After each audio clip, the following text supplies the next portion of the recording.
नमस्कार, मी कृपा सबका न्यूज अनकट मध्ये आपलं स्वागत करते। आढावा घेऊया देश विदेशातील टॉप 15 घडामोडींचा।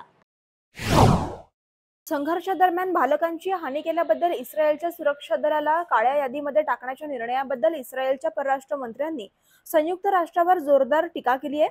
संयुक्त राष्ट्राचा हा निर्णय फेटाळण्यात येत असून हा निर्णय लाजिरवाणा असल्याची टीका इस्रायलचे परराष्ट्र मंत्री इस्रायल कात्स यांनी केली आहे। रशियाचे अत्याधुनिक लढाऊ विमान उडवल्याचा दावा युक्रेनने केला आहे। आपल्या सैन्याने फ्रंट लाईन्स पासून सुमारे 600 किलोमीटर अंतरावरच्या हवाई तळावर तैनात असलेल्या एका अल्ट्रा आधुनिक रशियन युद्धविमानाला लक्ष्य करण्यात आलं असल्याचं युक्रेनने सांगितलंय। गाझामध्ये इस्रायली हल्ल्यादरम्यान पॅलेस्टाईन समर्थकांनी काल अमेरिकन राष्ट्राध्यक्षांचे अधिकृत निवासस्थान व्हाईट हाऊसच्या बाहेर निदर्शने केली। डोक्यावर हमासचे बँड बांधलेले आणि पॅलेस्टाईनचा झेंडा फडकावताना लोक दिसले। लंडन येमेन जवळील एडनच्या आखातातील एक व्यापारी जहाजावर हुती बंडखोरांनी क्षेपणास्त्राद्वारे आक्रमण केल्याचा दावा ब्रिटिश सुरक्षा आस्थापन एम्ब्रेने नुकताच केलाय। या आक्रमणामुळे जहाजाला आग लागली। हे आक्रमण येमेन मधून झाले असून यामागे हुती बंडखोर असल्याचा संशय आहे। फ्रान्सचे अध्यक्ष इमॅन्युएल मॅक्रॉन यांनी देशाची संसद बरखास्त करण्याचा निर्णय घेतलाय। तसेच देशात सार्वत्रिक निवडणुका घेतल्या जाणार असल्याचं जाहीर केलंय। युरोपियन युनियनच्या संसदेच्या निवडणुकीमध्ये त्यांच्या पक्षाच्या खराब कामगिरीनंतर मॅक्रॉन यांनी हा निर्णय घेतलाय। दक्षिण आशियातील विशेषतः काश्मीरमधील सर्व प्रलंबित प्रश्न सोडवण्यासाठी कोणत्याही एकतर्फी कारवाईला आमचा विरोध आहे, असे निवेदन चीन आणि पाकिस्तान यांनी संयुक्तरित्या दिले आहे। पाकचे पंतप्रधान शहबाज शरीफ चीनच्या 5 दिवसांच्या दौऱ्यावर आहेत। त्यांच्यात झालेल्या चर्चेनंतर हे निवेदन देण्यात आलं। पंतप्रधान नरेंद्र मोदी हे केवळ भारतातच नव्हे तर संपूर्ण दक्षिण आशिया प्रदेशातील स्थिरतेची हमी देत आहेत। मोदी यांचे नेतृत्व भारताच्या स्थिरतेची आणि भविष्याची हमी देतात, असे विधान पाकिस्तानी वंशाचे अमेरिकन व्यावसायिक साजिद तरार यांनी केले।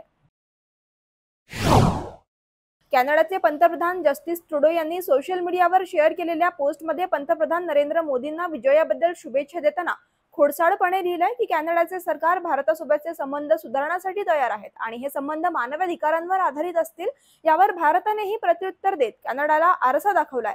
एकमेकांच्या चिंतेचा आदर करण्याच्या आधारावर कॅनडासोबत एकत्र काम करण्यास भारत उत्सुक आहे, असं पंतप्रधान नरेंद्र मोदींनी ट्विटरवर लिहिलंय। पंतप्रधानपद स्वीकारल्यानंतर नरेंद्र मोदींनी शेतकऱ्यांसाठी मोठा निर्णय घेतला असून किसान सन्मान निधीचा 17वा हप्ता मंजूर करण्यात आलाय। देशातील 6 कोटी शेतकऱ्यांना 20,000 कोटी रुपये या योजनेच्या माध्यमातून या हप्त्याद्वारे देण्यात येणार आहे। आपलं सरकार हे शेतकऱ्यांशी एकनिष्ठ असून पदाची जबाबदारी स्वीकारताच हा पहिला निर्णय शेतकऱ्यांसाठी घेण्यात आल्याची माहिती पंतप्रधान कार्यालयाच्या वतीने देण्यात आली आहे।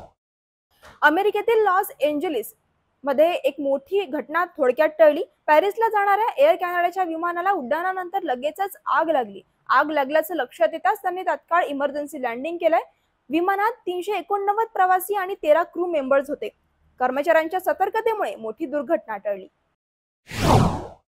मणिपूरचे मुख्यमंत्री एन बिरेन सिंग यांच्या ॲडव्हान्स सुरक्षा पथकावर कुकी हल्लेखोरांनी हल्ला केलाय। मुख्यमंत्र्यांच्या मंगळवारच्या दौऱ्यावर निघण्याआधीच त्यांच्या सुरक्षा पथकावर हल्ला करण्यात आलाय।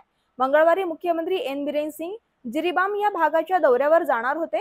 या हल्ल्यात सीआयडी, राज्य पोलीस आणि सीआयएसएफ जवानासहित 2 सुरक्षा दलाचे जवान देखील जखमी झाले। या हल्ल्यातील जखमींना इम्फाळ येथे उपचारासाठी दाखल करण्यात आले।